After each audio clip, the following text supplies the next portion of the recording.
கிறிஸ்துவுக்குள் மிகவும் பிரியமானவர்களே, கர்த்தராகிய இயேசு கிறிஸ்து நாமத்தினாலே உங்களை வாழ்த்துகிறோம். வேதாகமத்தில் உள்ள சட்டங்களும் கிருபையின் காலத்தின் சட்டங்களும் இன்றைய சட்டங்கள் ஆகியவற்றை தோற்றுரைக்கும் நிகழ்ச்சி தான் இது. பெண் சம உரிமை ப்ராக்டிக்கலாக பிள்ளைகள் மத்தியில் ஆண் பெண் பார்ஷாலிட்டி இருக்கத்தான் செய்கிறது. முதலாவது பெண் உரிமை பற்றி 1848 நியூயார்க்கில், 1895 நியூசிலாந்தில், 1945 ஒயான் சட், 1948 ஜெண்டர் ஈக்குவாலிட்டி. இந்த காலகட்டங்களில் வந்திருக்கிறது. 100 வருடத்திற்கு பிறகு இந்த சட்டங்கள் வடிவம் பெறுகிறது. 1950 constitution rights article 14 all are equal என்று சொல்லப்படுகிறது. பெண் சம உரிமை சட்டங்கள் குறித்து நம் பிரதர் MD ஜெகன் அவர்களும் அட்வொகேட் சிஸ்டர் ஃபைத் அவர்களும் கலந்துரையாடும் இந்த காணொளியை பாருங்கள், கேளுங்கள், மிகவும் பிரயோஜனமாயிருக்கும். வார்த்தையே வெல்லும் என்கிறதான இந்த புதிய நிகழ்ச்சி இது வேதாகமத்தில் உள்ள சட்டங்களோ, அதை தாண்டி கிருபையின் காலத்தில் உள்ள சட்டங்களோ, அதோடு கூட இன்னைக்கு உள்ள சட்டங்களையும் இணைச்சி பார்த்து நம்ம ஆண்டவர் எவ்வளோ அட்வான்ஸ்டா, குறிப்பாக சகோதரிகளை எவ்வளவா, பெண்களை எவ்வளோ அதிகமாக அவர் நேசிக்கிறாரு, அதுக்கு பின்னாடி உள்ள காரியங்கள் எல்லாவற்றையும் தான் இந்த நிகழ்ச்சியை ஆராய போகுது. இன்னைக்கு நம்ம கூட மகள் ஃபெய்த் வந்திருக்கிறாங்க. இவங்க வாலிப பிராயத்திலே கர்த்தருக்காக நிறைய காரியங்கள் அர்ப்பணித்து வேதத்தை வாசித்து நல்ல ஒரு ஆவிக்குரிய வாழ்க்கையில் நல்ல ஒரு ஸ்டாண்டர்டில் இருக்கிறாங்க. அவங்களோட பேசும்போது நிறைய காரியங்களை நம்ம பார்க்க முடியும். அவங்க வந்திருக்காங்க, அவங்க அட்வொகேட்டுக்கு முடிச்சிருக்கிறாங்க. ஸோ ஆவிக்குரிய வாழ்க்கையிலையும் அவங்களுக்கு ஒரு நல்ல ஒரு முதிர்ச்சி இருக்குது. ஸோ இப்போ நம்ம அவங்களோட தான் பேச போகிறோம். தொடர்ச்சியாக அந்த நிகழ்ச்சி வரணும், இதுக்காக நீங்கள் ஜெபிச்சுக்கோங்க. எப்படி இருக்கீங்க? நல்லா இருக்கேன் uncle. உங்களை இந்த ஊழியத்தில் பார்க்கறது ரொம்ப சந்தோஷம் எனக்கு. Thank you uncle. அதாவது எப்பவுமே நம்ம பிள்ளைகள் நமக்கு முன்னாடி ஊழியம் பண்ணுறதை பார்க்கறதுங்கிறது ஒரு பெரிய ஆசீர்வாதமான ஒரு விஷயம். இப்போ நம்ம நேரடியாகவே நிகழ்ச்சிக்குள்ள நம்ம போயிடுறோம் என்ன அப்படின்னு சொல்லிட்டு. சரியா? இன்னைக்கு நம்ம எதை பற்றி பேச போகிறோம்? ஜெண்டர் ஈக்குவாலிட்டி பத்தி பேச போறோம் uncle. சம உரிமை. சம உரிமை. ஆமா. சம உரிமை, பெண் சம உரிமை பற்றி பேசுகிறோம். இன்னைக்கு எல்லா பகுதிகளிலும் இது பேசப்படுது இல்லையா? ஆமா uncle. இல்லையா? அது சம உரிமை அப்படிங்கிறது இப்போ அதிகமாகவும் கிடைச்சதாக சொல்லப்படுது. நீங்க எப்படி ஃபீல் பண்றீங்க? ஒரு பெண்ணா இருந்து சம உரிமை போதுமான அளவுக்கு கிடைச்சிருச்சுன்றீங்களா? 90% கிடைச்சிருக்குன்னு நான் நம்புறேன். பட் இன்னும் ரூரல் ஏரியாஸ் அந்த மாதிரி இடத்துல இன்னும் இல்லதான். பட் நம்ம ஒரு பிக் சிட்டி அந்த இடத்துல பார்த்தா இருக்கு, கட்டாயம் இருக்கு. பட் ஆனா அது ஒரு எல்லை மீறி போகுதோ அப்படின்ற ஒரு அபிப்பிராயமும் எனக்கு இருக்கு. சம உரிமை தவறாக பயன்படுத்தோ அப்படின்னு இருக்கு. அப்படின்ற ஒரு எண்ணமும் எனக்கு இருக்கு. சரி, ஒரு பெண்ணா இருந்து நீங்க சொல்ற போது அது சரியா தான் இருக்கும் அப்படின்னு வச்சுக்கலாமே. நீங்க உங்க பர்சனல் லைஃப்ல, சொந்த வாழ்க்கையில எங்கேயாவது இந்த சம உரிமை உங்களுக்கு கிடைக்காமல் நீங்க பார்த்தது அல்ல நீங்க பாதிக்கப்பட்டது அந்த மாதிரி ஏதாவது இருக்கா? பர்சனலா சொல்லணும்னா எங்க வீட்டுல வந்து நாங்க 2 பேருமே பெண் பிள்ளைங்க தான். எனக்குமே வந்துட்டு எனக்கு பெண் பிள்ளைங்க இருக்குன்னு டிஃபரன்ஷியேட் பண்ணி பார்க்க மாட்டாங்க. பட் ஆனா நான் சொசைட்டி ஆன் த ஹோல் பாக்குறப்ப கட்டாயம் இருக்கு. இப்போ லா படிக்க வைக்கிறப்ப கூட எங்க அக்காவும் நானும் லா தான் படிச்சிருக்கோம். லா ஆரம்பிக்கிறப்ப கூட சொல்லுவாங்க, பொம்பளை பிள்ளைங்களை எதுக்கு நீ லா படிக்க வைக்கிற அப்படின்னு நிறைய பேர் எங்க அப்பா கேட்டிருக்காங்க. பட் அதெல்லாம் யோசிக்காம அவர் படிக்க வச்சார். ஸோ பர்சனலா நான் பாதிக்கப்பட்டிருக்கேன்னா சொசைட்டில பாதிக்கப்பட்டிருக்கேன். ஆனா எங்க குடும்பத்துக்குள்ள நான் பாதிக்கப்படல. பிகாஸ் ஆஃப் மை டேட் அது எனக்கு பாதிக்க வரல. ஆனா நான் சொசைட்டில போறப்போ ஒரு டிரைவிங்கா இருக்கட்டும், கார் டிரைவ் பண்றதுல இருந்து தனியா நம்ம எங்கேயாவது போனா இந்த பொண்ணு தனியா வருதா அப்படின்னு பாக்குறது இன்னும் இருக்குதான். அதுவும் முக்கியமா கார் டிரைவிங்ல வந்துட்டு சொல்லவே வேண்டாம், பெண் தப்பா தான் ஓட்டுவாங்கன்ற மனநிலைமை இருக்கு. பட் இன்னும் சில இடங்கள்ல இருக்கு, வேலை ஸ்தலங்கள்லயும் இருக்கு, நான் பாக்குறேன். பட் பர்சனலா நான் எங்க வீட்டுல பாக்கல. அது வீட்டுக்குள்ள இல்லைன்றீங்க. வீட்டுக்குள்ள ஆனா எனக்கு தெரிஞ்சு இன்னும் பல வீடுகள்லயுமே அது இருக்கு. எனக்கு அதுல ரொம்ப ஆச்சரியமா நான் ஒரு பாக்குற விஷயம் என்னன்னு கேட்டீங்கன்னா, இந்த ஆணுக்கு, அதாவது ஒரு பையன் இருக்கான், பையனும் பொண்ணும் வீட்டுல இருக்காங்கன்னா, பையனுக்கு இம்பார்ட்டன்ஸ் கொடுக்குற ஆள் யாரா இருக்கும்னா அம்மாவா தான் இருக்கும் இல்லையா? அம்மா தான் பையனுக்கு ரொம்ப இம்பார்ட்டன்ஸ் கொடுக்குறவங்களா இருக்காங்க. அப்படி இருக்கும் பொழுது ஒரு பெண்ணுக்கு, ஒரு மகளுக்கு வந்து குறைஞ்ச, அவனை கொஞ்சம் மட்டமா நினைக்கிற காலம் தானே இருக்கு. நான் பார்த்த வரைக்கும் சொல்றேன். இருக்கு. அப்ப அந்த பெண்ணை இன்னொரு பெண் தானே அப்படி நடத்துறாங்க இல்லையா? பல இடங்கள்ல நம்ம அதை பார்க்க முடியும். பையனுக்கு ஒரு தனி இம்பார்ட்டன்ஸ் கொடுக்கறது, இப்போ பொண்ணுக்கு கொஞ்சம் பார்க்கறது, அது பையனுக்கு தனியா எடுத்து வச்சு கொடுக்கறது, 2 மடங்கா கொடுக்கறது, இதெல்லாம் பார்த்துட்டே இருக்கோம் இல்ல? சரி, இந்த சம உரிமை அப்படின்னு நம்ம பேசக்கூடியது ப்ராக்டிக்கலா நம்ம பேசிக்கிட்டு இருக்கிறோம் இல்லையா? இதை தாண்டி ஒரு ஆஃபீஸ்லையோ நாங்கள் நடத்துகிற விதத்தில் கேட்கல. நான் ஒரு 30 வருஷத்துக்கு 40 வருஷத்துக்கு முன்னாடி உள்ள காலத்தில் சொல்கிறேன். பெண்கள் வேலைக்கு போயிட்டு வந்தாலே பெருசாக பார்க்கப்பட்ட காலம் அது. அதுவும் 6 மணிக்குள்ளே வீட்டுக்கு வந்துடணும்னு சொன்ன காலம்லாம் இருக்குது. நான் காதால் கேட்டிருக்கேன் 6 மணிக்கு மேலே. இப்போ வந்து இரவெல்லாம் வேலை செய்கிற அளவுக்கு நம்ம வளர்ந்துருக்குறோம் அப்படின்னு சொல்கிறோம். அப்படி இருக்கும் பொழுது இந்த பெண்களுக்கான சம உரிமைங்கிறத இந்த காலகட்டத்தை உலகம் என்னைக்கு பேசி இருக்கு இதுக்கு முன்னாடி? நீங்க எப்படி நினைக்கிறீங்க? எப்போ நான் கேட்குறது சட்டப்படி, நீங்க சட்டம் படிச்சதுனால கேட்குறேன். உலக பிரகாரமா சட்டப்படி எப்போ பெண்களுக்கான சம உரிமை கொடுக்கப்பட்டதுன்னு நினைக்கிறீங்க? நம்ம உலக பிரகாரமா பார்த்தா 1848ல ஃபர்ஸ்ட் இதுக்கு ஒரு ரெவல்யூஷனரியா ரைட் வேணும் அப்படின்னு சொல்லிட்டு NYCல நியூயார்க்ல வந்துட்டு ஒரு விமன் குரூப் அட்வொகேட் பண்ண ஆரம்பிக்கிறாங்க. நெக்ஸ்ட் வந்துட்டு 1895ல நியூசிலாந்துல எலக்டோரல் ரைட் வேணும்னு கேக்குறாங்க. அதாவது ஓட்டு போடுறது ஓட்டு போடுறதே ரைட்டே கிடையாது. அது வந்து அப்போ ஒரு ஜனநாயகத்தை தீர்மானிக்கிறதுக்கு எல்லா 2 ஹியூமனா இருக்கிறவங்க எல்லாருமே போடணும். பட் ஆனா அவங்க வந்து மென் மட்டும் போட்டா போதும் அப்படின்ற ஒரு ஐடியாலஜி இருக்கு. அதை தகர்த்தெறியணும்னு சொல்லி நியூசிலாந்துல ஃபர்ஸ்ட் எனக்கு அந்த ரைட் வேணும் அப்படின்னு ஒரு பெண்கள் வந்து குரல் எழுப்புறாங்க. தலைவரை தேர்ந்தெடுக்கிற அதிகாரம் எங்களுக்கு வேணும் போறாங்க. அப்படின்னு கேக்குறாங்க. ஆனா தெரியுமா, இன்னைக்கு பெண்கள் ஓட்டு தான் ஒரு தலைவரையே நிர்ணயிக்குது எந்த நாட்டுக்கு போனாலும் பெரும்பான்மையா. 1945ல UN சார்ட்டர் வந்து ஒரு முடிவு பண்றாங்க. ஓகே, நம்ம இதை இன்க்ளூட் பண்ணணும்னு சொல்லிட்டு promoting universal respect for freedom without discrimination அப்படின்ற ஒரு ஐடியாலஜி 1945ல தான் வருது. ஐநா சபையில. ஆமா. ஓகே. அதுக்கப்புறம் 1948ல தான் எக்ஸ்பிளிசிட்டா, அதாவது வெளியரங்கமா வந்து universal declaration of human rights அப்படின்ற இதுல இருந்து சொல்றாங்க. All human beings are born free and equal கான்செப்டை வந்து வேர்ல்டு வைடா வந்து கொண்டு வரது வந்து 1948. இதுல என்ன ஒரு ஆச்சரியம்னா 1848ல தான் இந்த போராட்டம் ஆரம்பிக்குது. 100 இயர்ஸ் கழிச்சு 1948ல தான் அந்த உரிமையே வருது. அப்போ நியூயார்க்ல 1848ல ஆரம்பிச்ச அந்த போராட்டத்துக்கான ஒரு சட்ட வடிவம் பெற்று 100 இயர்ஸ் பெண்களுக்கான உரிமை வந்து முழுக்க வருது 1948ல. ஆமா. அது நான் என்ன நினைக்கிறேன், இஸ்ரேல் விடுதலையானதும் பெண்கள் விடுதலையானதும் ஒன்னாயிருச்சு போல. நான் என் பாயிண்ட்ல இருந்து சொல்றேன். பெரிய விஷயமா தான் இருக்குல்ல. 100 வருஷம் கழிச்சு அவங்களுக்கு அது ஒரு கிடைச்சிருக்கு. ஓகே. ஸோ ஒரு பெண்கள் உரிமையோடு கூட ஓட்டு போடலாம், உரிமையா வெளியே வரலாம் அப்படிங்கிற கான்செப்ட்ஸ் எல்லாமே 1948ல தான் வந்தது. பட் நான் 1970s நான் வந்து 1980லேருந்து எனக்கு நிதானம் நல்லா தெரிஞ்சு பார்க்குறேன். ஆனால் நான் அந்த ஈக்குவாலிட்டியை வந்து நான் பார்த்ததில்லை. பட் எங்கள் அம்மா வச்சு நான் பார்க்கும்பொழுது ஈக்குவாலிட்டிலாம் தாண்டினவங்க அவங்களாம் வந்துட்டு சிங்கிள் பேரண்டாக இருந்து வளர்த்ததுனால அவங்க இந்த ஈக்குவாலிட்டி பற்றிலாம் அங்கே யாரை பற்றியுமே அவங்க கவலைப்பட்டதே இல்லை. ஆனால் அவங்களுக்கும் இந்த சொசைட்டியில் இருக்கிற ப்ரெஷர் வந்து ரொம்ப அதிகமாக இருந்தது. என்ன பண்ணுவோம் ஏது பண்ணுவோம் அப்படின்ட்டு. ரெண்டாவது நாங்கள் எங்கள் அம்மா வந்து ஒரு சின்ன பிஸ்னஸ் பண்ணிட்டு இருந்தாங்க. அங்கேருந்து பார்க்கும்போது பார்த்தீங்கன்னா அவங்கக்கிட்ட வந்து பேசும்போது பெண்கள் பேசுறதுக்கும் ஆண்கள் பேசுறதுக்கும் நிறைய டிஃபரன்ஸ் இருக்கும். இதெல்லாமே வந்து அதை அங்கே நிற்கிறவங்களால மட்டும்தான் ஃபீல் பண்ண முடியும். ஒரு ஏளனம் இருக்கும் அதில், உங்களுக்கு என்ன தெரியுங்கிற மாதிரி இருக்கும். ஆனால் ஒரு காலகட்டம் வரைக்கும் அவங்க நிரூபிக்க வேண்டி இருந்துச்சு அதை. எங்கள் அம்மா வந்து ஒரு 10 வருஷம் அந்த பிஸ்னஸை பண்ணி நிரூபிக்க வேண்டி இருந்துச்சு. அதுக்கு முன்னாடி வரைக்கும் ஒன்றும் முடியாது, ஆகாது, எதுக்கு உங்களுக்கு இந்த வேலை. எங்கள் அம்மாட்ட ஒருத்தர் வந்து சொன்னது எனக்கு இன்னும் நல்லாவே ஞாபகம் இருக்குது. நீங்கள் பிஸ்னஸ் பண்ணி என்ன பண்ண போகிறீங்க, இது வந்து லிட்ரலாக எங்கள் அம்மா கிட்ட சொன்ன வேர்டு இது, நான் கேட்டது. நீங்கள் பிஸ்னஸ்லாம் இப்படி பண்ணி என்ன செய்ய போகிறீங்க, பேசாமல் நீங்கள் இதெல்லாம் விட்டுட்டு எங்கள் வீட்டுக்கு வேலைக்கு வந்துடுங்களேன், நாங்கள் வேணால் மாதம் உங்களுக்கு சம்பளம் கொடுத்துறோன்னு கேட்டாங்க. இதே வேர்டு எங்கள் அம்மாட்ட. இப்போ எங்கள் அப்பா சொன்னாங்க, சரி நான் பிஸ்னஸ் தொடங்கிட்டேன், இருக்கிறனோ சாகிறனோ இதுலேயே செஞ்சிடறேன் நான் அப்படின்னு சொல்லி எங்கள் அம்மா சொன்னாங்க. ஸோ நான் பார்த்துருக்கேன். ஏன்னா ஒரு பெண், நான் இப்போவும் யூத் மீட்டிங்லாம் போகும்போது சொல்லுவேன், நான் என்ன சொல்லுவேன்னா, ஒரு தாய் தனியாக இருந்து ஒரு பையனை வளர்க்குறதுங்கிறது சாதாரணமான விஷயமே கிடையாது. 100% ரொம்ப கஷ்டம். ஏன்னா அவங்க வீட்டை விட்டு வெளியே போயிட்டு திருப்பி வீட்டுக்குள்ளே வர்றதுக்குள்ள அவங்க படுற பாடுங்கிறது என்னதான் இன்னைக்கு எல்லாமே ஈக்குவாலிட்டி நம்ம பேசுகிறோம், அல்லது இன்னைக்கு நம்ம நிறைய காரியங்கள் வந்துட்டு ஆஃபீஸில் வேலை கொடுத்துட்டோம், படிக்க காலேஜ் கொடுத்துட்டோம், எல்லாமே சொன்னாலும் கூட அந்த வெளியே போயிட்டு உள்ளே வர்றதுக்குள்ள அவங்க போராடுறது வந்து ரொம்ப அதிகமாக தான் இருக்குது. இன்றைக்கும் நம்ம பார்க்குறோம்.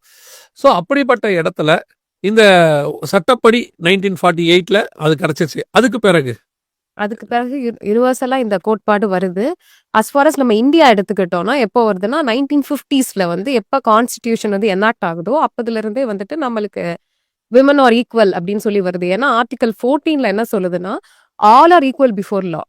ஜஸ்ட் வேர்ட், அது வந்து ரொம்ப ஒரு பயங்கரமான வேர்ட். நம்ம அது ஒரு வேர்டா பாக்குறோம். பட் கான்ஸ்டிடியூஷன்ல வந்திருக்கனால அந்த இடத்துல இருந்தே விமன்ஸ்க்கு ஓட்டிங் ரைட் எல்லாமே நம்ம இந்தியால வந்து ஸ்ப்ரெட் ஆக ஆரம்பிக்குது. அதாவது சட்டத்துக்கு முன்னாடி எல்லோரும் சமம் அப்படிங்கறத வந்து நம்ம முதல் சட்டம் ஏற்றமதை இந்தியா கான்ஸ்டிடியூஷன்.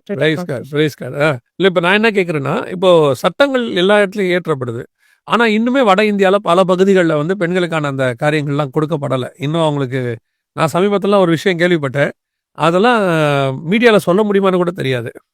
ஒரு பெண்ணை கல்யாணம் பண்ணி கொடுத்துட்டா அந்த வீட்டுக்கு மொத்தத்துக்கும் அவங்க தான் நாம. 5 பசங்க இருந்தா 7 பசங்க இருந்தாலும் மொத்த பேருக்கு அந்த ஒரு பெண் தானாமா. இன்னைக்கும் சில கிராமங்கள்ல வந்து அப்படி இருக்குன்னு அவங்க சொல்றாங்க. அத வந்து நீங்க இன்னும் தமிழ்நாட்டுல எந்த கிராமத்திலயும் பார்க்க முடியாது. எங்க இடத்துலயுமே பார்க்க முடியாது. ஸோ தமிழ்நாடு வந்து மோர் அட்வான்ஸ்ட் அந்த இடத்துல இருக்கு இல்லையா? சரி, இந்த சட்டத்தின் மூலமாக கொடுக்கப்பட்டதான இந்த காரியங்கள்ல எந்த அளவுக்கு அடுத்த கட்டத்துக்கு நம்ம நகர்றோம்? வேற ஏதாவது விஷயங்கள் இருக்கா அதுல? இப்போ வந்து விமன் அடுத்து வந்து ஆர்டிகல் 15ல என்ன பண்றாங்கன்னா, no discrimination on the grounds of பாலினத்திலே வந்து எந்த டிஃபரன்சியேஷனும் பண்ணக்கூடாது எந்த இடத்துலயும் கொடுக்கப்பட்டிருக்கு. பட் ஆனா இந்தியா அந்த ஹோல் பாக்குறப்ப நீங்க சொல்ற மாதிரி நார்த் பிளேசஸ்ல இன்னுமே இட் இஸ் ரெஸ்ட்ரிக்டட். இன்னும் நம்ம ஊர்லயே ரூரல் ஏரியாஸ்ல இருக்குதான். ஏன்னா நம்ம வந்துட்டு லா மாத்தலாம், மைண்ட் செட் மாத்த முடியாது. எக்ஸாக்ட்லி. இதான் பெர்ஃபெக்ட்டான வேர்டு நான் சொல்லுவேன். சட்டம் இயற்றிடலாம். ஆனா சட்டத்தை ஃபாலோ பண்ணாதவங்க இருக்கிற வரைக்கும் சட்டத்தை வச்சு நம்ம என்ன செய்ய முடியும்? இப்ப ஹெல்மெட் போடுங்கன்னு சொல்லுவாங்க. அதை நான் நினைக்கணும். நான் ஹெல்மெட் போட்டுட்டு நான் வண்டியில போனேன், நான் நினைச்சாதான் போட முடியும்.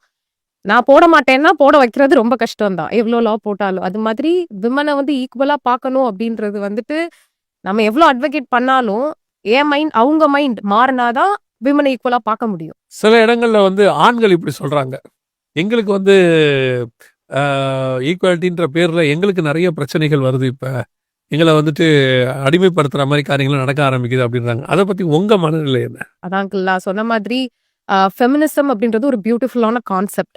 அதை வந்துட்டு அழகா எடுத்துட்டு போய்கிட்டு இருந்த இடத்துல சம்வாட் ஒரு டாக்ஸிசிட்டி மாதிரி இருக்கும் அப்படின்றது நான் இப்ப ஒரு கொஞ்ச நாளா நான் ஃபீல் பண்றேன். பிகாஸ் நம்மளோட ஆன்செஸ்டர்ஸ்லாம் எதுக்கு போராடினாங்க அப்படின்றத நம்ம ஏதோ ஒரு இடத்துல மறக்கிறோமோ அப்படின்ற ஒரு எண்ணம் எனக்குள்ள வருது. ஏன்னா படிக்கிறதுக்கு இப்ப என்ன வந்து ஒரு 100 வருஷத்துக்கு முன்னாடி ஒரு பாட்டி பார்த்தாங்கன்னா, நீ லா படிச்சிருக்கியான்றது அவங்களுக்கு ஒரு பெரிய விஷயமா இருக்கும். அப்ப நான் படிக்கிற சுதந்திரம் வந்து எனக்கு வந்து ஒரு 100 வருஷத்துக்கு முன்னாடிலாம் பார்த்தா ஒரு பெரிய கான்செப்ட். ஆனா இப்ப வந்துட்டு அது ஈஸியா கிடைக்குது. அது வந்து கிடைக்கணும். அது கிடைக்க கூடாதுன்னு நான் சொல்ல வரல. கிடைக்கணும், இன்னுமே கிடைக்கணும், இன்னும் நிறைய பேர் படிக்கணும், எல்லாருமே விமன் சந்தோஷமா இருக்கணும்ன்ற என் ஆசை. பட் ஆனா இந்த டாக்ஸிசிட்டி என்னன்னா, அவங்க குடிக்கிறாங்களா நானும் குடிப்பேன், அவங்க அப்படி ட்ரெஸ் பண்றாங்களா நானும் பண்ணுவேன். இது வந்து வேற ஒரு ரூட்ல போகுதுன்றது என்னோட பெர்ஸ்பெக்டிவா இருக்கு. சுதந்திரத்தை தப்பா பயன்படுத்துகிறார்கள். அப்படிதானே? அப்படிதான் நான் எப்படி நினைப்பேன்னா, நமக்கு ஒரு சுதந்திரம் கொடுக்கப்பட்டது, we are freedom from British, நம்ம ஃப்ரீடம் வாங்கிட்டோம், அதனால நான் என்ன வேணா செய்யலான்னு அர்த்தம் இல்லைல்ல இல்லையா? அந்த சுதந்திரத்துக்கு உட்பட்டு, அந்த சுதந்திரம் ஒரு சட்டத்துக்கு உட்பட்டு, இது இதெல்லாம் ஒரு வரைமுறை இருக்கு, இது உள்ள நம்ம செய்யலான்ட்டு நான் என்ன வேணாலும் செய்வேன் அப்படின்னா அது சுதந்திரத்தை தாண்டி போயிருவோங்க. ஏன்னா நம்ம எந்த பாதையை கடந்து வந்தோம் அப்படின்றத நம்மள மறக்கக்கூடிய விஷயங்கள் இது. நம்ம அதை தாண்டி போறப்போ வந்துட்டு அடுத்த ஜெனரேஷனுக்கு புரியாது. நம்ம இந்தியால எல்லாம் எவ்வளவு கஷ்டப்பட்டு நம்ம இந்த பெண் சுதந்திரத்தை வாங்கியிருக்கோம் அப்படின்றது அடுத்த ஜெனரேஷனுக்கு கன்ஃபார்ம் புரியாது. பிகாஸ் நம்ம அதை எக்ஸ்ப்ளாய்ட் பண்ணிட்டு இருக்கோம் இப்போ இருக்கிற காலகட்டத்துல. அது எனக்கு கொஞ்சம் வருத்தமா இருக்கு, ரொம்பவே வருத்தமா இருக்கு. பட் ஆனா அதை எப்படி கொண்டு போறதுன்னு எனக்கு தெரியல. நான் ஒரு சில உங்களை மாதிரி அட்வொகேட்ஸோடைய பேச்சாளர்கள் உட்காந்து பேசுறதெல்லாம் கேட்பேன். அந்த சகோதரிகள் பேசும்போதெல்லாம் பார்த்தீங்கன்னா அவ்வளோ ஒரு அந்த சம உரிமை கொள்கையெல்லாம் ரொம்ப அழகா பேசும்போதெல்லாம் அவங்க, ஆனால் அவர்கள் வீடுகளிலே அவர் அழகாக குடும்பம் நடத்துறாங்க, ரொம்ப அழகா குடும்பம் நடத்தி பிள்ளைகளை போது. அப்போ அந்த பெண் சுதந்திரம் என்பது அல்லது ஆண் சுதந்திரமே ரெண்டுமே தான், சமநிலையே சொல்றேன். ஒரு ஆண் என்ன வேணாலும் பண்ணலாம் அப்படின்னு சொல்லிட்டாங்கன்னா குடும்பம் இருக்காது இல்ல. அப்போ மொத்த கான்செப்டோடையதான இந்த சட்டம் கிட்டம் எல்லாம் ஏற்றப்படும் மனுஷன் நல்லா இருக்கணுங்கிற ஒரே கான்செப்ட்ல தான் இல்லையா? அப்போ அந்த நல்லா இருக்கணுங்கிற கான்செப்டை தாண்டி நான் எப்படி வேணாலும் இருப்பேன், அது யாருக்கு பாதிப்பு உண்டாக்குனாலும் எனக்கு கவலை கிடையாது, நான் ஏன் சந்தோஷம், நான் இப்படி தான் இருப்பேன் அப்படிங்கிறத வந்து சுயநலத்துக்குள்ள போய் அது வேற விதமான ஒரு எக்ஸ்போஷரையும் கொண்டு வருது இல்லையா? ரொம்ப சந்தோஷம். இப்போ இந்த சட்டம் இயற்றினது அப்படின்லாம் நம்ம மாடர்ன் ஏஜை பத்தி பார்த்துருக்குறோம் இல்லையா? ஆமா, பெண்கள் வந்து எல்லா காலத்துலயும் இருக்காங்க. இதுக்கு முன்னாடி ஏன்ஷியன்ட் அப்படின்னு சொல்லக்கூடியது இந்த சட்டங்கள்லாம் நம்ம இந்த இன்னும் இப்படி வச்சுக்கலாம், டெமோக்ரஸிக்கு முன்னாடி, ஜனநாயகம் அப்படின்னு வரதுக்கு முன்னாடி காலகட்டங்கள்ல இந்த பெண் சுதந்திரத்தை பத்தி ஏதாவது சம்பவங்கள் இருக்கா? நம்ம லா வந்து டேட் பேக் பார்த்தோம்னா, பழைய லா பார்த்தோம்னா ரிட்டர்ன் லாஸை வந்து தான் நம்ம இப்போ ஏன்னா ஓரல் லாஸ் நிறைய இருக்குன்னு சொல்றாங்க. பட் ஆனா ரிட்டர்ன் லால வந்துட்டு இப்போதைக்கு ஃபர்ஸ்டா இருக்கிற வந்து கோட் ஆஃப் உர்னாமு அப்படின்னு சொல்லிட்டு ஒருத்தவரோட தான் பழமையான லான்னு சொல்லி, ஏன்னா அது ரிட்டர்ன் லா. ஸோ அவர் வந்துட்டு சில இடத்துல கொடுத்த மாதிரி இருக்கு. இந்த ஒரு ப்ராப்பர்ட்டி, இந்த மூவபிள் ப்ராப்பர்ட்டி வச்சுக்கலாம், ஆனா ஈக்குவாலிட்டி கிடையாது, லிமிடேஷன்ஸ் நிறைய இருக்கு. அதுக்கப்புறம் நம்ம பார்க்க வேண்டியது வந்து கோட் ஆஃப் ஹமுராபி. அவர் தான் வந்துட்டு நிறைய லா எழுதியிருக்காரு. அவர் வந்து ஒரு பயங்கரமான தாட் ப்ரோவோக்கிங் திங்ஸ் எல்லாம் கொடுத்திருக்காரு அப்படின்னு. Sumerian civilisation. ஆமா, சுமேரியன் நாகரிகத்துல ஒரு கிங் அவர், பாபிலோன். அவர் தான் ஃபர்ஸ்ட் லா கிரியேட் பண்ணுவார்ல, லான்னு ஒன்று எழுதி கொண்டாடுறாரு அவர் தான். அதுக்கு முன்னாடி ஒரு நாமும் வந்து எழுதியிருக்காரு. பட் ஆனா 57 லாஸ் தான் எழுதியிருக்காரு. இவர் 282 லாஸ் எழுதியிருக்கிறார். அதனால நம்ம அத வந்து ரொம்ப ஃபோக்கஸ்டா பார்க்குறோம். அவருமே வந்து லிமிட்டேஷன்ஸோட தான் குடுத்திருக்காரு. ஆனா ஈக்குவாலிட்டி 2 பேரும் ஈக்குவல். இவங்களுக்கு குடுக்குற ப்ராப்பர்ட்டி ஆன்செஸ்ட்ரல் ப்ராப்பர்ட்டிலாம் வரணும் அப்படிலாம் எங்கேயுமே சொல்லப்படல. But they consider them a little bit அப்படி சொல்லலாம். அவங்களையும் சில இடங்கள்ல வந்து நான் பார்த்துருக்கேன். அவங்க பேசும்போது அவங்க குறிப்பிட்ட சமூகத்தை தவிர மிச்ச எல்லாரையும் மிருகமா பார்க்குறவங்க இருக்காங்க. நீங்க நம்பியிருப்பீங்க, உங்களை கேட்டிருப்பீங்களான்னு தெரியாது எனக்கு. அந்த சமுதாயத்தை சேர்ந்த அவங்க சமூகத்தை சார்ந்தவங்க தான் அவங்களுக்கு மனுஷங்களா. மற்ற எல்லாருமே மிருகம் அப்படிங்கிற கான்செப்ட்ல அவங்க பார்க்குறாங்க. அவங்க மற்ற மனுஷங்களையே மிருகமா பார்த்துருப்பாங்கன்னா பெண்களை எப்படி பார்த்துருப்பாங்க பாருங்க அவங்க, இல்லையா? சரி, இப்போ அடுத்து இதோட இன்னொரு ஒரு கேள்வி. இது அப்படியே வேர்ல்ட்லியா நம்ம பார்த்துட்டே வரோம். கடைசியா ஒரு கேள்வி. நீங்க இவ்வளோ தூரம் பூமியிலேயே பெண்களுக்கு இவ்வளோ மரியாதை இல்லை அப்படின்னு நம்ம பார்க்கும்போது, இதை தாண்டி ஆத்மா இருக்கு, பரலோகம்னு ஒன்று இருக்கு, இல்லையா? அங்க பெண்களுக்கு முன்னுரிமை கொடுக்குற மாதிரி ஏதாவது இருக்கு, நீங்க கேள்விப்பட்டிருக்கீங்களா? நிறைய ரிலிஜியன்ல வந்து விமன் வந்து ஹெவன்கே போக மாட்டாங்கன்ற கான்செப்ட் இருக்கு. தே ஆர் லைக் அ ப்ராப்பர்ட்டியா தான் இந்த உலகத்துல தே ஆர் அ ப்ராப்பர்ட்டி அப்படின்ற ஒரு மைண்ட் செட் இருக்கு. பட் ஆனா as far as நாம பைபிள் படிக்கிறனால பைபிள் வந்து ரொம்ப அழகா நிறைய இடத்துல வந்துட்டு இன்ஹெரிட்டன்ஸ் பத்தி பேசுது. ஃபர்ஸ்ட் ஜெண்டர் ஈக்குவாலிட்டியில வந்துட்டு ஃபர்ஸ்ட் ஜெனிசிஸ் 1:27 காட் வந்து அழகா கொடுத்துட்டாரு. படைக்கிறப்பே 2 பேரா படிச்சிட்டாரு. அவரோட இமேஜ்லயே மென்னையும் ஃபீமேலையும் படிச்சிட்டாரு. இதை தவிர்த்து எந்த இடத்துலயும் ஜெண்டர் ஈக்குவாலிட்டியை நான் வந்து பெருசா சொல்ல முடியாது. ஏன்னா அவ்வளவு அழகா அந்த இடத்துல தேவன் சிருஷ்டித்தார், முடிஞ்சிருச்சு. அடுத்து புதிய ஏற்பாடு எடுத்துக்கிட்டோம்னா கலாத்தியர்ல பவுல் அழகா சொல்றாரு, ஆண் என்றும் இல்லை பெண் என்றும் இல்லைன்னு சொல்லி ஒரே வார்த்தையில முடிச்சிட்டாரு. கிறிஸ்து இயேசுவுக்குள் நாம் எல்லோரும் ஒன்றா இருக்கிறோம்னு சொல்லிட்டாரு. இப்ப நீங்க 1 பேதுரு எடுத்துக்கிட்டீங்கன்னா 3:7 ஹஸ்பண்ட்ஸ்க்கு வந்துட்டு டீச் பண்றாரு பேதுரு. அதுல அழகா சொல்றாரு, உங்களோட கூட நீங்க நித்திய ஜீவனை சுதந்திரிக்கிற உங்கள் ஒய்ஃப் வந்து அவங்களும் சுதந்திரிக்கிறாங்கன்னு சொல்றாங்க. அவங்களும் வராங்க. சோ அந்த மென்டாலிட்டி கடவுள் வந்து நம்மள எவ்வளவு அழகா பாக்குறாரு. அவரோட பெர்ஸ்பெக்டிவ்ல பெண்களுக்கு அவர் ஃப்ரம் த பிகினிங் முன்னுரிமை தான் கொடுத்துட்டு இருக்காரு. பட் ஆனா அந்த சொசைட்டியோட பெர்ஸ்பெக்டிவ்ல கொடுக்கல. பைபிளை ரீட் பண்றவங்களும் இப்போ இந்த சொசைட்டி ஆன் த பேசிஸ்ல தான் பைபிள் ரீட் பண்றாங்க. காட் வியூல இருந்து யாருமே ரீட் பண்ணல. அருமையான வார்த்தை. காட் வியூல இருந்து பைபிளை பார்க்கணும். சொல்லுங்க. த ஹோலி ஸ்பிரிட்டோட நடத்துதல் நம்ம படிக்கிறப்ப ஹவு பியூட்டிஃபுல் இட் இஸ் அப்படின்றத அப்பதான் நம்மளால அனுபவிக்க முடியும். இப்ப நீங்க பாத்தீங்கன்னா யோபுவை குறிச்சு நம்ம படிக்கிறோம். யோபு வந்து தேவ மனுஷன். அவர் தேவ மனுஷன்னா அவரோட தேவனோட கேரக்டர் அவருக்குள்ள இருக்கிறனாலதான் நம்ம அவரை தேவ மனுஷன்னு சொல்றோம். அவர் நீங்க யோபு கடைசி புஸ்தகத்துல பாத்தீங்கன்னா தன்னுடைய பெண்களுக்கும் சமமா நடத்துவார். அவங்கள எந்த இடத்துலயுமே அவர் வந்து அந்த பெண்ணை விட்டு கொடுக்க மாட்டாரு. கடைசியில அவங்களுக்கு ப்ராப்பர்ட்டி கொடுப்பாரு. ஆன்செஸ்ட்ரல் ப்ராப்பர்ட்டி கொடுக்கறதெல்லாம் வந்துட்டு பெரிய விஷயம். இப்பதான் நம்ம லால எல்லாம் வந்திருக்கு. அதுக்கு முன்னாடி he give ancestral property. அப்ப அவரோட மைண்ட் செட் காடோட அலைனா இருக்கனாலதான் அவரால் கொடுக்க முடியுது. முடியுது அதால கொடுக்க முடியுது. அவர் அத பாக்குறாரு. அப்ப காடோட ஆட்டிடியூட் என்னவா இருக்குன்னு நம்ம படிக்கிறப்ப காட் எந்த இடத்துலயும் விமனை வந்து தாழ்மையா பார்க்கவே இல்லை. அதை நம்ம புரிஞ்சுக்கணும். கர்த்தர் படைக்கிறப்ப சமமா தான் படைச்சிருக்காரு. நிறைய பேர் என்ன சொல்லுவாங்க அப்படின்னா, அவன் உன்னை ஆண்டு கொள்ளுவாங்கிற வசனத்தை அவங்க எப்படி எடுத்துக்கிறாங்கன்னா, he will rule அப்படின்னு எடுத்துக்கிறாங்க.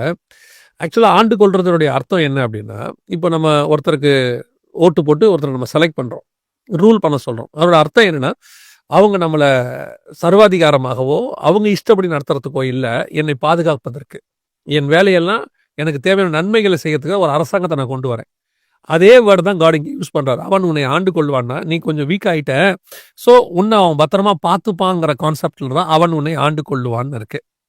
இப்போ இந்த வேர்டு எப்படி ஆயிடுச்சுன்னா, அவனுக்கு கண்டிப்பாக உன்னை அப்படி பண்ணுவான் இப்படி பண்ணுவான் அது செய்வான், அது 100% ஏன் இஷ்டப்படி தான் நீ நடக்கணும் அப்படிங்கிற கான்செப்ட் ஒன்று உருவாகுது இல்லை. அப்படி உருவாகும் போது என்ன ஆகுது அப்படின்னு கேட்டிங்கன்னா, டிக்டேட்டர்ஷிப் வந்துடுது. டெமோக்ரஸிலேருந்து டிக்டேட்டர்ஷிப்குள்ளே போயிடுறோம். ஆண்டு கொள்ளுதல் சர்வாதிகாரமாக மாறுது. ஆளுகையில் சர்வாதிகாரமும் இருக்குது, ஜனநாயகமும் இருக்குது, இல்லையா? ஸோ இது அப்படி ஆனதனுடைய விளைவு தான் இன்னைக்கு இவனுடைய மைண்ட் செட் எல்லாமே மாறிடுச்சுன்னு சொல்லி நம்ம பார்க்குறோம். ரொம்ப சந்தோஷம். ரொம்ப அழகாக நீங்கள் யோபுவோடைய பிள்ளைகளை வச்சுலாம் எக்ஸ்பிளைன் பண்ணது. இந்த எபிசோட் வழியாக நாங்கள் ஒவ்வொரு வாரமும் உங்களுக்கு சொல்ல விரும்புகிறது என்ன அப்படின்னா, அநேக சகோதரிகளை நாங்கள் பார்க்குறோம். அதாவது தாயாலையும் அவங்க வந்து வீட்டில் கனவீனப்படுத்தப்படுறாங்க, தகப்பனால் கனவீனப்படுத்தப்படுறாங்க.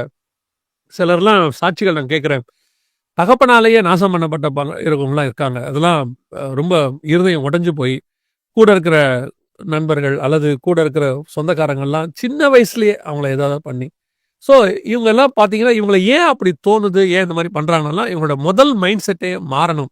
தேவன் அவரை ஆணும் பெண்ணுமாக சிருஷ்டித்தார்.